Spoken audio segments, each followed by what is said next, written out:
Behenort says, "Do you think Egghead has proper tension? How does it compare to Wano and Whole Cake?" Whole Cake had the most tension in my because tension is basically it's how the characters feel about the situation, right? So Whole Cake, you get to basically right a fairly um, severe spot partway through Whole Cake, which is like I just to give you because I don't want to go through this a million times, you know. Um, so just really quickly, I guess. Let me see. Uh, like here's what dramatic tension basically looks like. Basically, this section of the story, right? Um, and I'll get to Egghead in a second, but this section of the story. So they've just beaten Cracker and everything.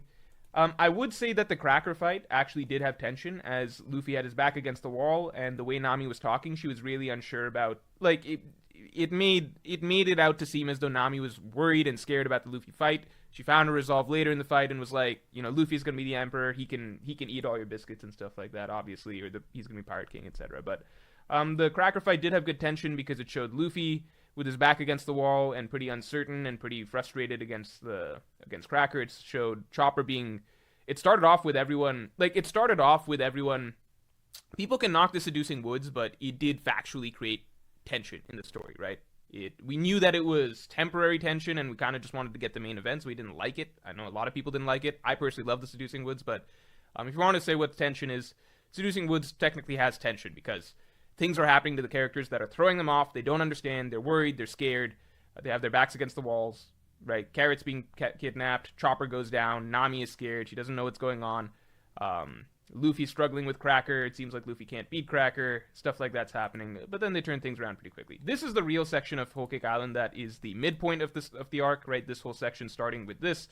So the Sanji section is basically where it begins because you have all the characters are at a very low state. Right? Nami is in tears. She's upset. Sanji's obviously completely broken. Luffy's obviously very upset. Luffy's they're both in a very low emotional state, and then things just continue to spiral for them from here. Again, I'm waiting. Sanji will come. You know, uh, Nami's scared, etc. Enraged army is coming. You see Luffy obviously in a very a relatively distraught state from usual. You see Luffy struggling, Nami scared, etc. Thunder, lightning flashing, Sanji's at his low point. Just generally this whole section, right? You can just go through it. It like stuff like this is basically what tension means, right? When a character is genuinely worried, genuinely worried, genuinely scared. Character is genuinely out of their element. Even if we know Luffy's not going to die here, right? We don't know the direction that the story is going to take, and it clearly seems as though Luffy is set up for a loss here, which does happen. The Stripes are just out of their element, right? They're out of their element. Luffy's getting beat up, captured, etc. The tone of it all matters quite a bit here. That's just basically what tension is, and I'd say followed up by Sanji being broken up by Pudding, or the Sanji Pudding scene, etc. I think that's around here.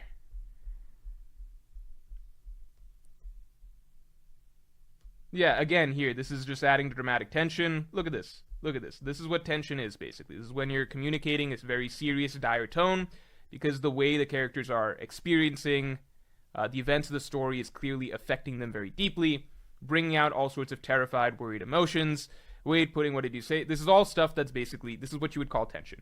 Keep in mind, Wano had literally zero of this, right? For Wano was... Luffy being knocked out happens frequently throughout Wano, but the point, like this was made to be the point throughout Wano, is that it just doesn't affect him anymore. Nothing gets to him. The very next time we see Luffy in every case, after he's knocked out, is basically him laughing, smiling, happy. It just nothing, he bounces back from it over and over, and he keeps laughing about it, keeps smiling about it, right?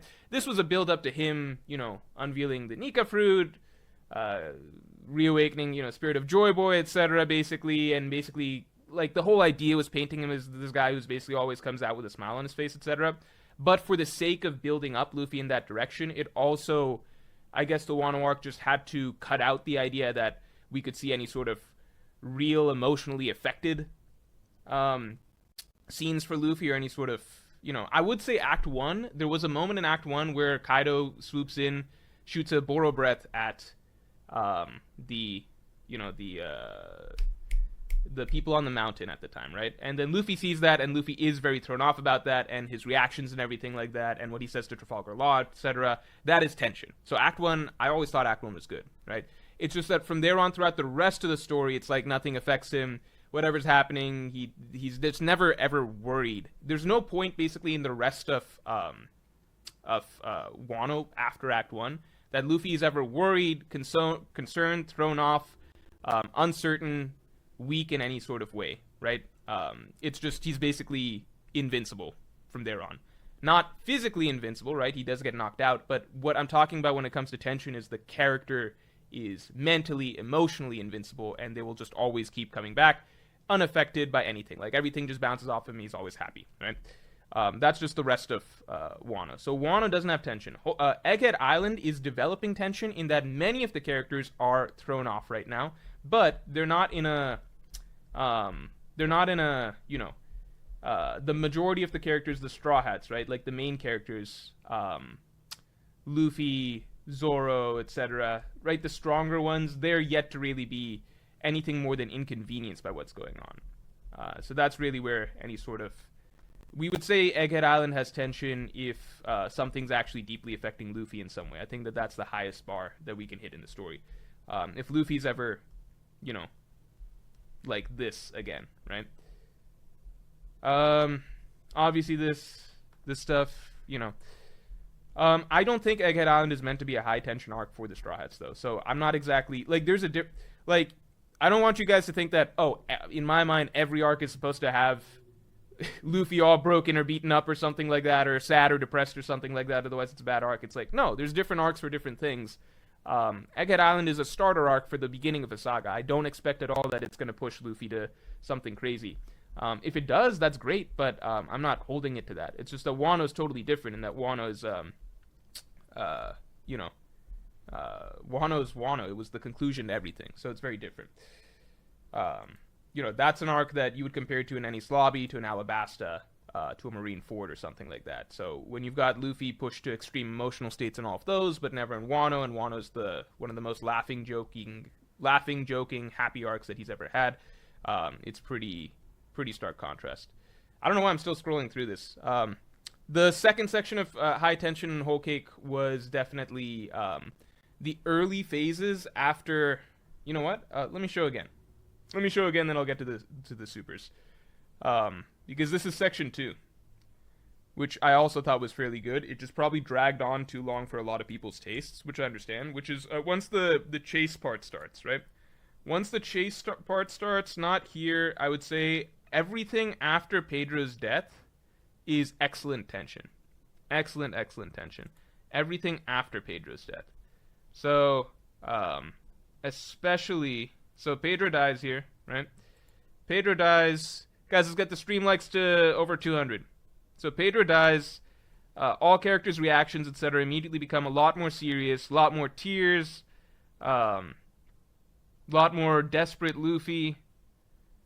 Right? A lot more scared Nami, etc. Brook, Chopper, all thrown off. So Luffy says... He seems upbeat, right? But what actually happens, right? So the next couple chapters are pretty good tension, right? So first of all, this is establishing tension, right? Can't be, Pedro is, blah blah blah. They're all in a really broken low spot, and then Jinbei's saying our foes are the ones who want to cry. We cannot allow ourselves to lose control. So they're in a really broken low state, but Jinbei's saying even now we might be fucked. That shoreline was a place of certain death.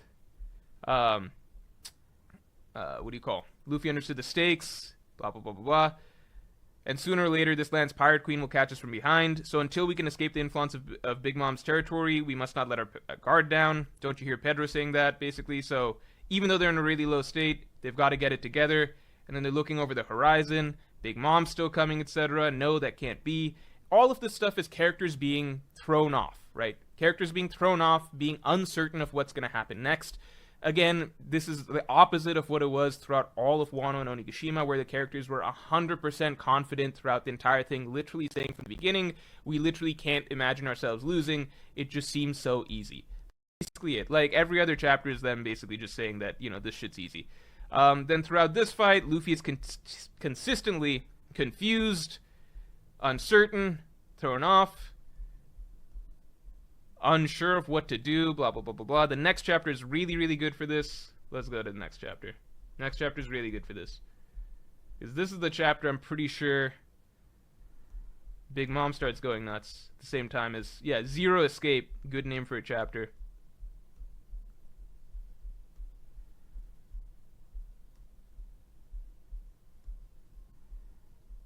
So this chapter, Luffy's just getting his ass beat. The Straw Hats are panicking. Luffy's telling them to smash the stuff.